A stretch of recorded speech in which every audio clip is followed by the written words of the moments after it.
बोली तोती, चलना नहीं है, अभी तक ध्यान नहीं हुई। मीठी दीदी कहाँ जाना है हमको, बताइए तो। तुझे नहीं पता हमें कहाँ जाना है?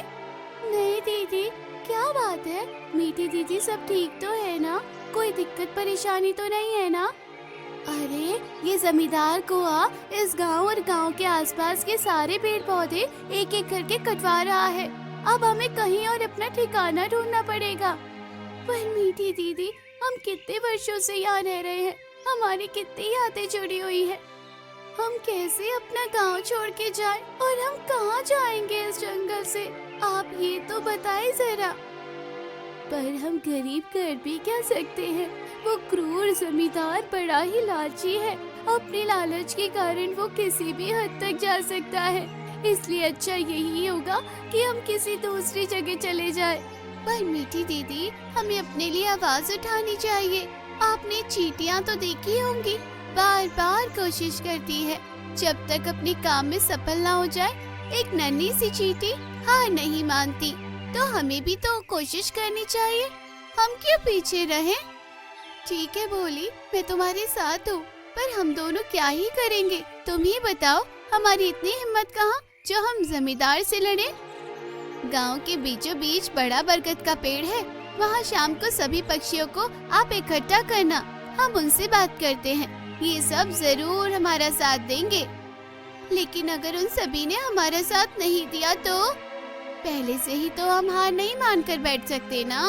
कुछ ना कुछ तो करना ही पड़ेगा। ठीक है बोली तोती, तुम ठीक कह रही हो।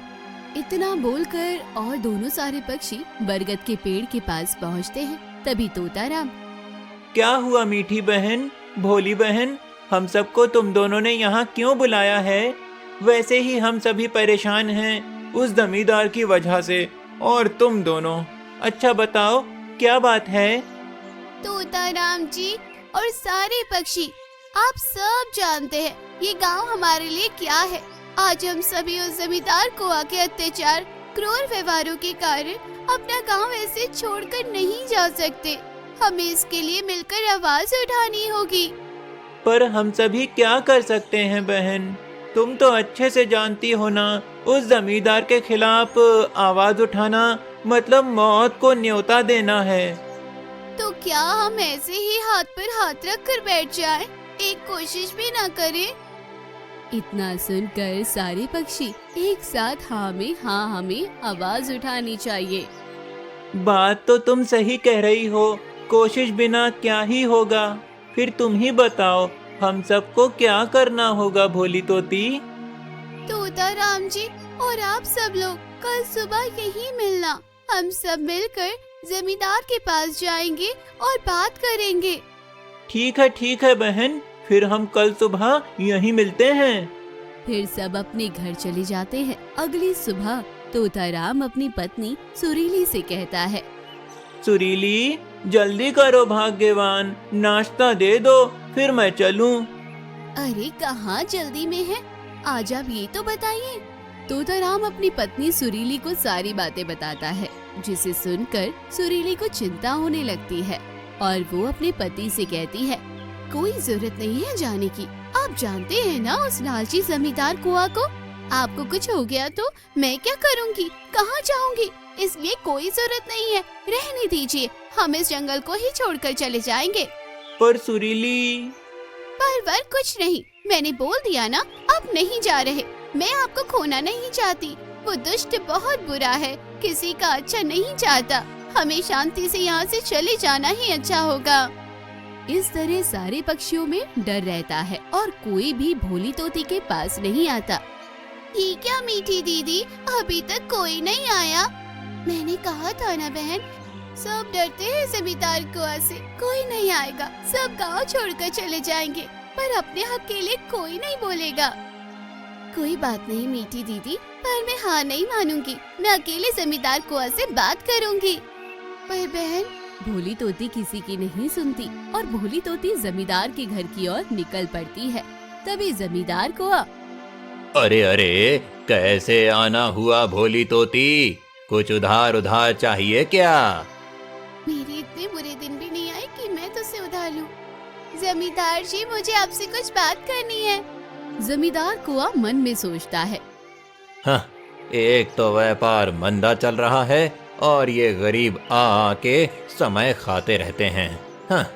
जमींदार जी क्या हुआ? किस सोच में पड़ गए जमींदार जी? कुछ नहीं, जल्दी बोलो क्या बात है, मेरे पास समय नहीं है। जमींदार जी, कृपया आप पेड़ पौधे की कटाई पर रोक लगवा दे, नहीं तो अनर्थ हो जाएगा। हम गरीब पक्षी कहाँ जाएंगे, क्या करेंगे? इससे मुझे क्या फायदा, उल्टा नुकसानी होगा। भोली तोती, सुबह सुबह मेरा दिमाग मत खा, चल भाग यहाँ से। जमींदार जी, मेरी विनती मान लीजिए। पेड़ हमें कितना कुछ देते हैं, फल फूल, तपते दोपहर पर छाव और सुंदर ठंडी ठंडी हवा, जो हमें कितना सुकून देती है। जमींदार कुआ अपने नौकर रामू को चिल्लाते हुए, अरे रामू, रामू कहाँ मर गया कमबख्त, सारे के सारे निकम्मे पाल रखे हैं मैंने। आवाज सुनकर रामू दौड़ा दौड़ा आता है। जी मालिक, क्या बात है? इस भोली तोती को धक्के मार कर निकाल दो यहाँ से, सुबह सुबह मेरा दिमाग खा रही है। नहीं जमींदार जी, ऐसा मत करिए, कृपया कर ऐसा मत करिए, मेरी विनती सुन लीजिए। भोली जमींदार के सामने रोती चिल्लाती है, लेकिन जमींदार उसकी एक नहीं सुनता। रामू नौकर भी भोली तोती को निकाल देता है। भोली तोती घर पहुंच जाती है और अगली सुबह भोली तोती मीठी कोयल के पास जाकर बोलती है, मीठी दीदी कहाँ हो आप? आओ आओ भोली, बैठो। मीठी दीदी, आज से तो हमें ज्यादा फल लाने हैं और आप बैठने को बोल रही हैं। अब चलिए जल्दी। ज्यादा फल क्यों, कुछ खास है क्या?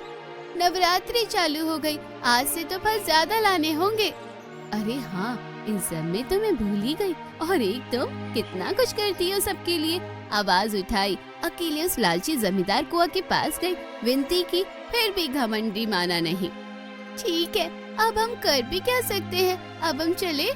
फिर दोनों फल तोड़ने निकल पड़ती है और उड़ते उड़ते उन्हें एक बड़ा सा आम का एक विशाल पेड़ दिखाई देता है। भोली, इस पेड़ पर चलो, आम ही आम दिख रहे हैं। हाँ मीठी दीदी। दोनों उस पेड़ पर बैठकर आम तोड़ने लगती है। मीठी दीदी, अब हमारे महीने भर के फलों की व्यवस्था हो गई। हाँ भोली, जरा देखो कितने बड़े बड़े और रसीले आम हैं, जो खाएगा बस खाता रह जाएगा। दोनों मिलकर फल तोड़ती है और बेचने के लिए निकल पड़ती है। वहीं दूसरी ओर जमींदार के नौकर बड़ा सा पेड़ की खोज में निकले हुए होते हैं। तभी रामू, ए कालिया देख, वो कितना विशाल पेड़ है, कितने ही पेड़ काट डाले पर ऐसा पेड़ नहीं देखा। आज तो जमींदार मालिक हमसे खुश हो जाएंगे। फिर क्या, कालिया और रामू मालिक के पास पहुंच जाते हैं और कहते हैं, मालिक मालिक।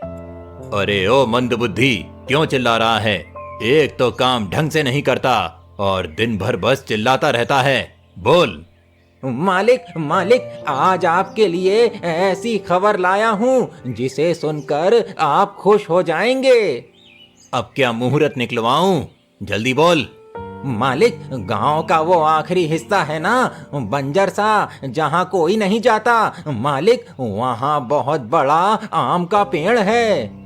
अरे वाह रामू, तूने तो वाकई अच्छी खबर सुनाई है। वैसे भी कब से अच्छा मुनाफा नहीं हो रहा था, अब मुनाफा ही मुनाफा होगा। पर मालिक, एक समस्या है। समस्या? कैसी समस्या? मालिक, उस समस्या का नाम भोली है। भोली क्या करेगी भोली? अपने फायदे के लिए तो जमींदार बड़ी से बड़ी समस्या झेल लेगा, फिर ये भोली क्या चीज है? वो पेड़ उसके बाप का है क्या? पेड़ तो आपके बाप का भी नहीं है। क्या बोला? कुछ नहीं मालिक, कुछ नहीं। वो भोली तोती। क्या भोली तोती?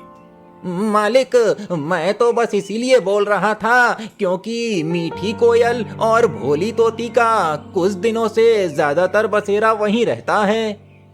जमींदार हूँ मैं, देखता हूँ कैसे पेड़ नहीं काटने देती वो भोली तोती। हाँ, और फिर उस पेड़ की ओर निकल पड़ते हैं। वहाँ पहुंचकर जमींदार कुआ पेड़ देखकर खुश हो जाता है और बोलता है, रामू कालिया, तुमने तो सच कहा था, कितना विशाल पेड़ है। तभी भोली तोती और मीठी कोयल भी उस पेड़ के ऊपर बैठकर फल तोड़ रही होती है।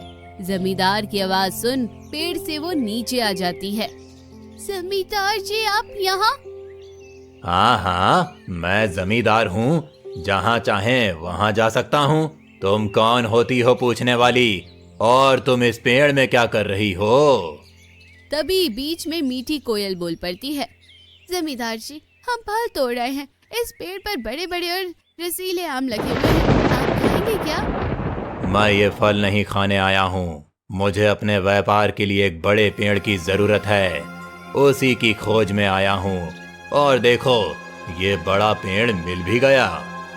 नहीं जमींदार जी, आप इस पेड़ को नहीं काट सकते। अच्छा भोली तोती, तू मुझे बताएगी क्या करना चाहिए और क्या नहीं। मैं तो ये पेड़ काट कर रहूंगा। हाँ। जमींदार की ऐसी बात करने पर भी भोली तोती बिना डरे शांत स्वभाव से ही समझाते हुए बात करती है और कहती है, जमींदार जी, आप यही चाहते हैं ना कि आपका व्यापार बंद ना हो, तो इसके लिए हम आपका साथ देंगे। तुझे पता भी है व्यापार कैसे करते हैं, और व्यापार किस बला का नाम है? बड़ी आई मुझे व्यापार सिखाने वाली। हाँ जमींदार जी, आप पेड़ काटते हैं, आपको पता है उनको भी हम इंसान के जैसे दर्द होता है, और पेड़ तो हमें कितना कुछ देते हैं। आप अपने बगीचों में फलों के पेड़ पौधे लगाइए, आपको बहुत फायदा होगा। आप फल बेच दिया करें और सूखी लकड़ी को भी बेच सकते हैं, इससे भी आपको फायदा ही फायदा होगा। तुझे मैं पागल दिखता हूँ इन सब में? तो मैं तो तुम लोगों जैसे गरीब बन जाऊंगा। कहाँ मेरा फर्नीचर का व्यापार जो लाखों करोड़ों का है, और तू मुझे ये घटिया व्यापार के लिए बोल रही है? हाँ, बहुत हुआ जमींदार जी, आपको कितना समझाया, आपकी कितनी इज्जत की, पर आपको तो अपनी लालची आंखों में कुछ दिखता ही नहीं, बस पैसा पैसा, और हम गरीब इंसान कीड़े मकोड़े।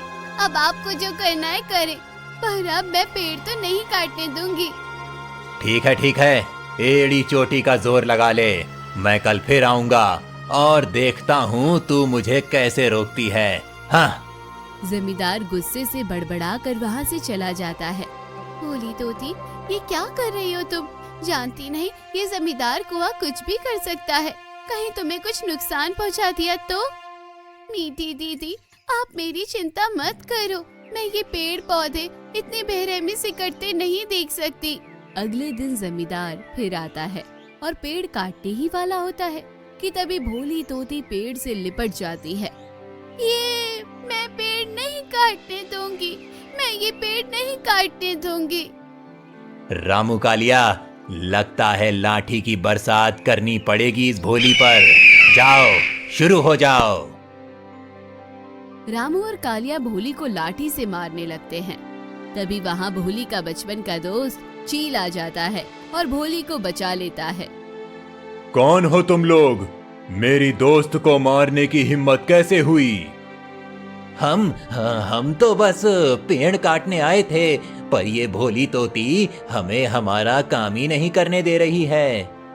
मैं नहीं काटने दूंगी, ये पेड़ मुझे समझ नहीं आता, मैं आपको कैसे समझाऊं? तभी चील बोलता है, भोली, ये वही जमींदार है जो बेरहमी से पेड़ों की कटाई करवाता है? हाँ, तुम्हें कैसे पता?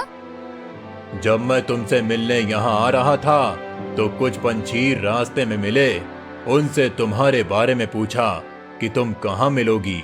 तब उन्होंने मुझे ये सारी बात बताई, और वो सभी अपना सारा सामान लेकर पता नहीं कहाँ जा रहे थे। चील, वो सारे गांव छोड़कर जा रहे हैं इस जमींदार की वजह से। पर क्यों? अपना ही गांव छोड़कर क्यों? ये सब जमींदार की मेहरबानी है। गांव में कुछ ही पेड़ बचे हैं जिन पर रह सकते हैं, और कुछ पेड़ जिनके फल सूखी लकड़ियां बेच अपना गुजारा कर सकते हैं, उन्हें भी काटना चाहता है जमींदार। फिर सब क्या करेंगे? बच्चों को क्या खिलाएंगे? कहाँ रहेंगे? इसलिए अपना ठिकाना कहीं और ढूंढ रहे हैं। ये सारी बातें सुनकर चील बोलता है।